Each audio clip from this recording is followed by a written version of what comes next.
Selamat berjumpa, saudara-saudara mahasiswa Universitas Terbuka. Saya, Genta Mardika Rosalina, yang pada saat ini akan menyampaikan materi pembelajaran terkait gagasan tentang leisure class, menurut pemikiran dari Thorstein Bundeveblen. Thorstein Bundeveblen merupakan tokoh yang lahir di Wisconsin dan merupakan anak petani miskin. Orang tuanya merupakan imigran yang berasal dari Norwegia. Namun dengan latar belakangnya yang miskin, tidak menghalanginya untuk menempuh pendidikan. Hal ini terbukti dengan ia berhasil menyelesaikan pendidikan tingkat sarjananya dalam kurun waktu 3 tahun di Charlton College, Minnesota. Namun setelah lulus dari pendidikannya, ia mengalami pasang surut dalam berkarir. Setelah lulus, ia sempat mendapat posisi sebagai pengajar di Charlton College, Minnesota. Namun, tersebut tidak berlangsung lama. Setelah itu, ia mencari beasiswa dengan belajar filsafat di Universitas Johns Hopkins. Namun gagal dan akhirnya ia pindah ke Universitas Yale sampai mendapat gelar PhD-nya.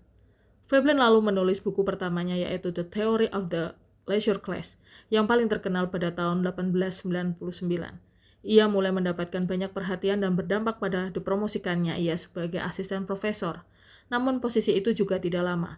Veblen kemudian mendapatkan jabatan baru di Universitas Stanford sebagai associate profesor.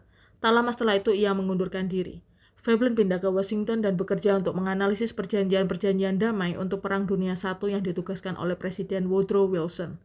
Setelah tugas tersebut, ia pindah ke New York dan bekerja sebagai editor majalah The Dial. Majalah tersebut juga menghubungkannya dengan New School for Social Research.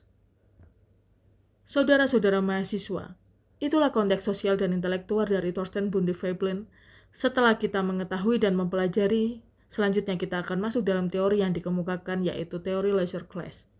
Dalam gagasan teori leisure class, Veblen menegaskan bahwa inti dari teori ini menggambarkan suatu kelas pemboros yang mana mereka mengeluarkan banyak uang untuk mewujudkan keinginannya dalam mengisi waktu luangnya.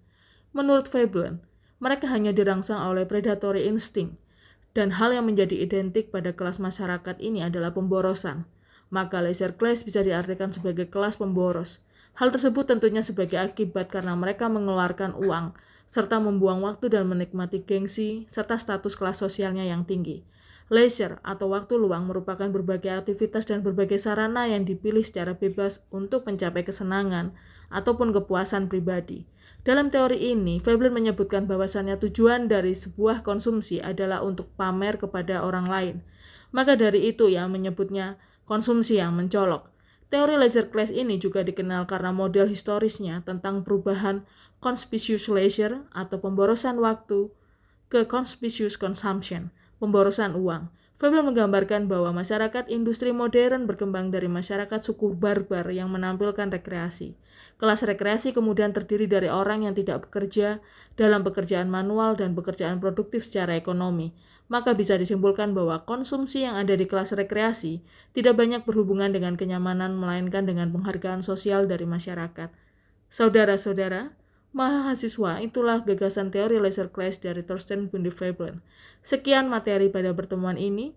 Saya berharap saudara-saudara dapat memahami apa yang saya sampaikan. Sekian dan terima kasih.